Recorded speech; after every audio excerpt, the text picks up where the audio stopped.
Hello guys, আজকে আপনাদের দেখাবো আরবঙ্গেতে মানে একটা পাহাড়ের মধ্যে কত সুন্দর লাগে রাতের ভিউটা। চলুন দেখুন সরাসরি। এখানে আমার দেখেন গাছ কত সুন্দর করে লাগিয়েছে, আর এখানে বসার জন্য সুন্দর টিউব। আর এখান থেকে লাইট দিয়ে মানে অনেক অনেক সুন্দর লাগে লাইট দেখতে, সত্যি কথা বলতে মানে অনেক ভালো লাগে দেখতে।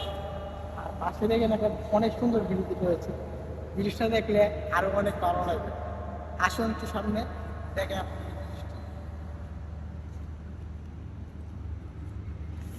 ব্রিজের মধ্যে অনেক ধরনের লাইট লাগেছে, রাত্রে ভিউটা যদি দেখতে আরো অনেক সুন্দর হয়। মানে সত্য কথা বলতে কি জানেন, দিনের বেলা যেরকম থেকে সুন্দর হয়, আবার রাত্রে দেখলে তার থেকে অনেক ভালো হয়, মানে মোটা ভরে যায় সবসময়। আর এই ভিউটা দেখার জন্য এখানে পাশে থেকে অনেক গাছ দিয়ে বসার জন্য জায়গা রয়েছে, কিন্তু মানুষ যদি চায় এখানে দেখতে নিতে পারবে, বা ওদের মোটা করা থাকলেও এখানে বসতে পারবে। বসে মনে করেন ওরা চাইলে চা কফি জায়গা সব কিছু খেতে পারবে এখানে। সবথেকে ভালো লাগে এই জায়গাটা, প্রত্যেকটা জায়গায় মনে করেন অনেক সুন্দর করে সাজিয়ে রাখে।